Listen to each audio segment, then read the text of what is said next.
Olá, espero que estejam bem. Vamos falar um pouquinho sobre os prions, mais especificamente sobre a doença de Kuro. Meu nome é Letícia Helena e esse vídeo e apresentação foram idealizados por mim e pelo Antônio dos Reis para a disciplina de Microbiologia Aplicada do semestre 2024/2. O docente responsável é o Fábio, professor do curso de Farmácia da Universidade Federal dos Vales do Jequitinhonha. Fazendo uma breve introdução sobre os prions, eles, na verdade, são proteínas mal dobradas que se acumulam nas células do sistema nervoso central. Sabemos que o formato de uma proteína determina sua função, e justamente por terem formato anormal, os prions não desempenham funções das proteínas comuns. Em vez disso, eles tendem a se agregar, formando fibras que vão se acumulando nas células e vão afetando seu funcionamento até levarem posteriormente à sua morte. Os prions podem surgir de três formas distintas. Podem ser herdados geneticamente, surgir de forma espontânea quando a proteína se dobra de forma errada, ou podem ser adquiridos pela exposição a prions, através de procedimento cirúrgico, alimentação. E é justamente por isso que as doenças priônicas são classificadas como infecciosas. Uma vez que um prion surge, ele pode se replicar, mas não é da mesma forma que as bactérias não, viu? Eles não podem replicar a si mesmos. O que eles fazem é alterar a forma correta de uma proteína normal, convertendo-a em prion. Se uma fibra amiloide se rompe, cada fragmento continua crescendo. E desse jeito, os prions vão se propagando de uma célula para outra.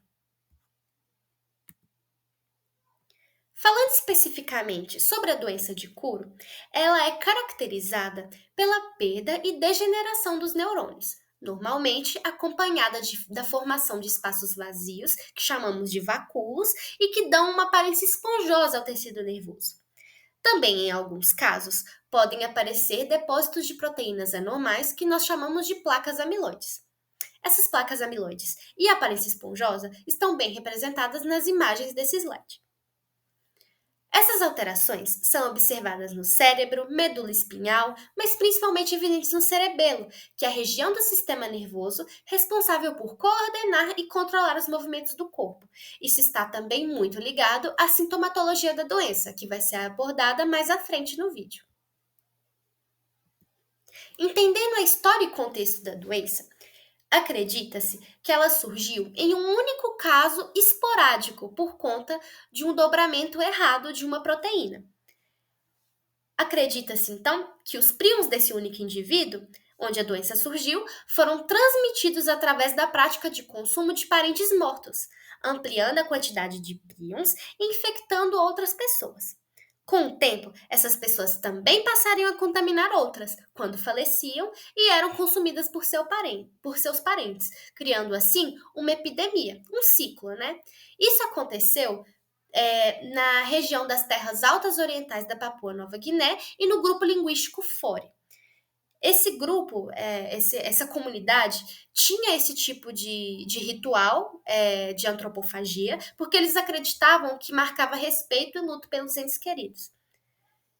Uma informação importante é que a incidência da doença é diferente em idade e sexo, porque homens de 6 a 8 anos e mulheres participavam mais desse tipo de ritual, então tinham mais a doença, enquanto homens na idade adulta nem tanto.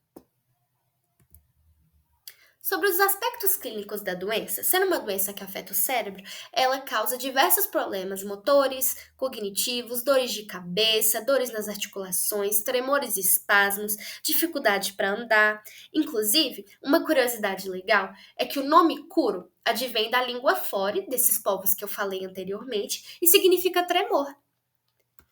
A doença tem três estágios de evolução. No primeiro estágio, a pessoa ainda consegue andar, mas ela apresenta uma instabilidade e tremores. No segundo, o paciente precisa de apoio. E no terceiro, ele está totalmente dependente de cuidados, não conseguindo nem se sentar sem ajuda. Nesse estágio final, surgem dificuldades de alimentação, incontinência urinária, o paciente perde peso de forma muito rápida e, eventualmente, morre por complicações associadas como pneumonias e falência respiratória. Uma vez que os sintomas começam, leva cerca de 12 meses até sua progressão e morte do paciente. sendo considerada então uma doença agressiva e sem cura. A doença de Kuro foi erradicada pela proibição do canibalismo, então não representa mais um perigo para a sociedade. Mas ela foi muito importante justamente para o entendimento do período de incubação das doenças priônicas. No caso da doença de Kuro em específico, o tempo de incubação era de 39 a 56 anos. Isso quer dizer que desde o primeiro contato com o prion podem se passar 39 a 56 anos até que os primeiros sintomas comecem a aparecer. Isso acontece justamente porque após o contato com a proteína mal dobrada, leva um tempo para ela conseguir induzir mudanças nas demais proteínas que são semelhantes a ela no cérebro. Outras doenças priônicas ainda existem no contexto da sociedade atual. Exemplos são a insônia familiar fatal, que é uma doença genética causada por mutações que geram essas proteínas anormais e tem como sintomas principais a insônia grave, problemas no sistema nervoso, falta de memória, afeta a memória de curto prazo, atenção, equilíbrio. Temos também a doença de sigla VDCJ, que é uma doença rara, fatal, causada por essas proteínas anormais e que começa com sintomas de perda de memória e confusão mental, até a progressão que causa danos ao cérebro muito mais perigosos. Essa doença está relacionada ao consumo de carne e produtos bovinos que são infectados com encefalite espongiforme bovina, que é uma doença que afeta o cérebro desses animais e é inclusive popularmente conhecida como vaca louca. O diagnóstico e tratamento das doenças priônicas é um pouco mais complicado. Ele é feito com base em exames, sintomas e histórico do paciente. A OMS classifica um caso suspeito como possível, provável ou definitivo, sendo que a confirmação final só ocorre após necropsia e análise dos tecidos do cérebro. Porém, podem ser feitas essas análises clínicas para a ajuda do diagnóstico, apesar de não ser um diagnóstico definitivo. Clinicamente, é importante suspeitar de uma doença priônica quando temos casos de demência de rápida progressão, especialmente acompanhados de problema de coordenação, que chamamos de ataxia, movimentos involuntários, que chamamos de mioclonias, ou insônia grave combinada com disfunções do sistema nervoso, que chamamos de desautonomias. Para o diagnóstico em vida, alguns métodos também podem ser importantes, como a ressonância magnética, testes de proteínas com líquido cefalorraquidiano. No entanto, novamente ressaltando, a análise do cérebro ainda é o único método definitivo para a confirmação da doença. Infelizmente, apesar dos avanços do diagnóstico nesse sentido, e as tentativas de tratamento, as doenças priônicas no geral continuam sendo fatais em 100% dos casos e de curta duração, além de não terem cura. Sobre a prevenção e controle, também é um pouco complicada. Quando advém de mutações genéticas, não é possível prevenir.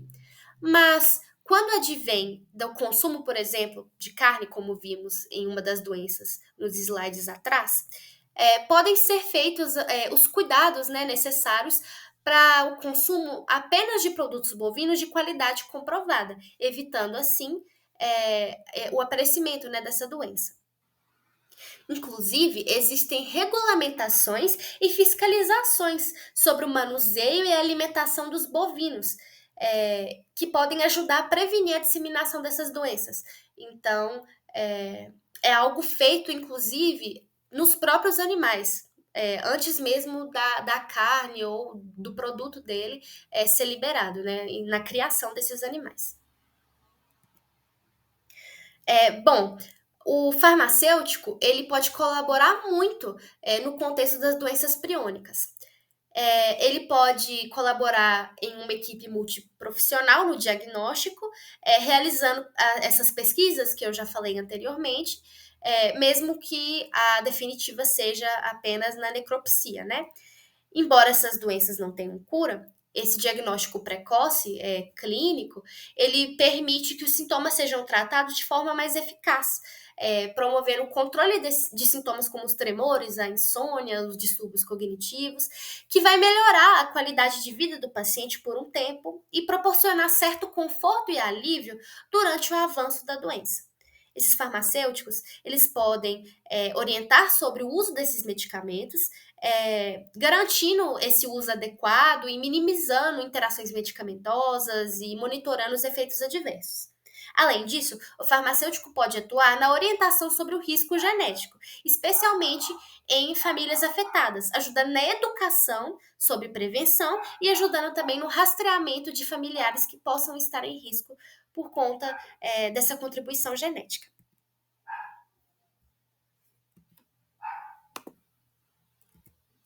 Essas são as nossas referências bibliográficas, onde são encontradas todas as informações descritas no vídeo e as imagens.